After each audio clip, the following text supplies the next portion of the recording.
Vous avez la parole. Merci Monsieur le Président, Monsieur le Ministre, mes chers collègues. En 1945, le Conseil national de la Résistance souhaitait déjà donner une retraite permettant aux vieux travailleurs de finir dignement leurs jours. Bien plus qu'un acquis social, notre système de retraite par répartition incarne les valeurs humanistes chères au groupe RDSE et qui sont au cœur du pacte républicain. 75 ans plus tard, ce pilier de notre équilibre social est de plus en plus fragilisé par une évolution démographique défavorable et un déficit qui pourrait devenir important. Selon les prévisions du COR, le régime serait déficitaire de 8 à 17 milliards d'euros en 2025 et la trajectoire se dégraderait jusqu'en 2030. Cette situation ne date malheureusement pas d'hier. En préface du livre blanc sur les retraites, Michel Rocard rappelait que nous avons vis-à-vis des générations futures un devoir de lucidité et un impératif de solidarité. Nous leur devons des choix pour garantir leur avenir. C'était en 1991. Cela fait bientôt 30 ans que les gouvernements successifs, de gauche comme de droite, tentent d'apporter des réponses satisfaisantes en vain. Et cela fait plusieurs années que nos concitoyens, notamment nos jeunes, sont particulièrement inquiets quant à l'avenir du système actuel. Ce dossier est en instance depuis trop longtemps.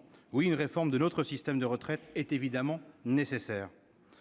En effet, ne rien faire menacerait la pérennité de notre régime par répartition et hypothéquerait l'avenir des générations futures. On ne peut se permettre de faire peser sur les générations à venir tout le poids du financement de nos retraites. Cela ne serait pas raisonnable. Et comme l'a récemment rappelé le président Jean-Claude Requier dans cet hémicycle, ne rien faire serait tout simplement irresponsable. Nos concitoyens ne comprendraient pas que nous n'ayons trouvé ni le ton ni les mots d'une réforme juste. C'est pourquoi nous notons la volonté du gouvernement de mettre en place un régime universel de retraite par points, tel que le président de la République s'y était engagé pendant la campagne présidentielle. Le groupe RDSE est globalement, mais pas unanimement, Monsieur le Ministre, favorable et l'a rappelé à plusieurs reprises au sein de cet hémicycle. Toutefois, comme nous l'ont rappelé nos concitoyens lors des grèves qui durent depuis plus d'un mois, la méthode du gouvernement interroge. Et nous avons surtout besoin de plus de clarté sur le financement des futures retraites. Cette réforme ne doit pas être synonyme de rupture sociale ni de paupérisation des Français. Oui, Monsieur le Ministre, une réforme systémique est nécessaire et le souhait du gouvernement de mettre en place un système qui repose sur 3 grands principes dont l'universalité, l'équité et la responsabilité est honorable. Ainsi, pour garantir la pérennité et l'universalité de notre système des retraites, il est souhaitable d'adapter un régime identique dans ses fondements pour tous les Français. C'est sans doute l'utilisation du terme universel qui crée autant d'incompréhension dans la population. Cependant, un système équitable doit permettre de mieux protéger nos concitoyens en tenant compte notamment des périodes de maternité, des carrières heurtées ou de la pénibilité, qui pour nous est un élément essentiel dont il faut tenir compte.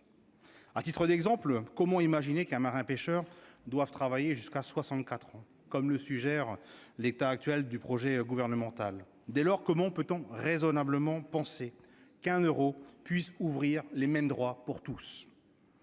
Par ailleurs, le pacte originel imaginé en 1945 par le Conseil national de la Résistance prévoyait le maintien des régimes spéciaux antérieurs pour une période provisoire. Le Conseil d'orientation des retraites s'est lui-même interrogé à plusieurs reprises sur la simplification de notre système de retraite particulièrement complexe. Ainsi, votre projet d'alignement des régimes spéciaux semble s'inscrire dans cette logique historique. Mais est-ce pour autant possible? Cette réforme suscite une réelle inquiétude, la défiance, le mécontentement et la colère d'une partie de nos concitoyens. Aussi, pour sortir de l'impasse, plusieurs secteurs ont obtenu des aménagements, voire le maintien de leurs spécificités. Les régimes spéciaux laisseraient ainsi la place à des régimes spécifiques, mais basés sur quelle universalité? Lors d'un débat sur la réforme des retraites à Rodez, le 3 octobre dernier, le président de la République avait affirmé qu'il n'accepterait aucune exception dans son futur régime universel des retraites. Et lors de ses vœux aux Français le 31 décembre, il a de nouveau rappelé que ce projet était un projet de justice et de progrès social parce qu'il assurait l'universalité. Loin de toute intention de ma part d'opposer le secteur public et le secteur privé, au regard des adaptations qui semblent se décider, n'est-il pas à craindre, Monsieur le Ministre, une fracture de notre pays qui verrait un régime universel s'adresser essentiellement aux salariés du secteur privé? Je vous remercie de votre attention. Merci. Je vais donner la parole maintenant à notre collègue René-Paul